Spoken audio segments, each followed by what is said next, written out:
জলপাইগুড়িতে রামনবমী পালনের তোড়জোড় তৃণমূল নেত্রী তথা কাউন্সিলরের। রামনবমীর দিন বাড়িতে থাকার বার্তা দেন রাজীব বন্দ্যোপাধ্যায়। ওদের পাতা ফাঁদে রাস্তায় নামতে হবে না, বাড়ি বসে ধর্ম পালন করুন। এই বার্তার পরেও ভিন্ন ছবি ধরা পড়ল জলপাইগুড়ি শহরের 25 নম্বর ওয়ার্ডের নেতাজি পাড়া এলাকায়।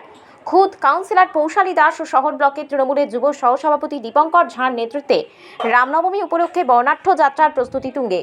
25 নম্বর ওয়ার্ডে হনুমান মন্দিরের সামনে প্যান্ডেল বানিয়ে এলাকায় ফেস্টুন টাঙানোর কাজ চলছে। তাতে লেখা রয়েছে, রামনবমী উপলক্ষে বর্ণাঢ্য শোভাযাত্রায় সপরিবারে উপস্থিতি একান্তভাবে কাম্য। বাড়ি বাড়ি গিয়ে সেই লিফলেট বিলি করছে তৃণমূল নেতৃত্ব। কাউন্সিলর পৌশালী দাস জানাচ্ছেন, উনি বার্তা দিয়েছেন ঠিকই, কিন্তু ঘরে বসে কেন আমরা রামনবমী পালন করব? যুক্তি কোথায়? এখানে কেন ঘরে বসে থাকবো?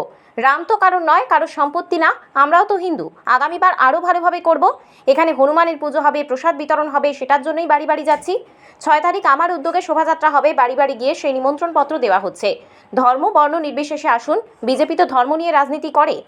পাশাপাশি তৃণমূলের যুবনেতা দীপঙ্কর ঝাঁ জানান যে নেতৃত্বে এই বার্তা দিক। আমি যেহেতু তৃণমূল দল করি, তাই মমতা ব্যানার্জি, অভিষেক ব্যানার্জি তাদের মুখ থেকে বার্তা এলে মেনে চলতাম। যে বলেছেন ভুল বলেছেন, ভগবানকে রাস্তায় এনে উৎসব পালন করব। যে বলেছেন সেটা ভুল বলেছেন, ওয়ার্ডে পুজো হবে। সনাতনী হিন্দু বিরোধিতা এবং তুষ্টিকরণের ভয়ঙ্কর খেলায় মেতেছে স্বয়ং মুখ্যমন্ত্রী তথা তৃণমূল কংগ্রেসের দলনেত্রী। তো সেখানে রাজীববাবু এই ধরনের কথা বলবেন, এটাই তো স্বাভাবিক। আমার মনে হচ্ছে ওই রাজীববাবু তৃণমূলে ভালো দর পাচ্ছেন না, তৃণমূলে ভালো দর পাওয়ার জন্য এ ধরনের কথা বলছেন।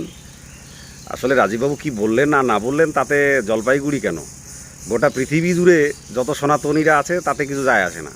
আগামী 6ই এপ্রিল মর্যাদা পুরুষোত্তম ভগবান রামচন্দ্রের জন্মদিন, এবং সেই উপলক্ষে জলপাইগুড়ির রাজপথেও লক্ষ লক্ষ মানুষ নামবেন এবং বাংলার রাজপথে কোটি কোটি মানুষ নামবেন। যেই রাম নাম শুনলে তাদের নেত্রী ক্ষেপে যান এবং মিডিয়ার সম্মুখে গালাগাল বলে সম্বোধন করেন রাম নামকে। যেই সনাতন ধর্মকে তিনি গন্ধা ধর্ম বলেন, সেই পার্টির কাউন্সিলর রামনাম পূজায় ব্রতী হয়েছেন, রামনবমীতে ব্রতী হয়েছেন, ভালো কথা তো।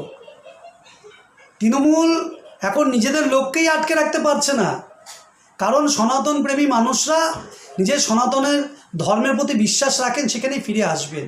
এটাই তো বাস্তব, এটাই তো হওয়া দরকার এবং এটাই আগামীতে হবে। আমরাও চাই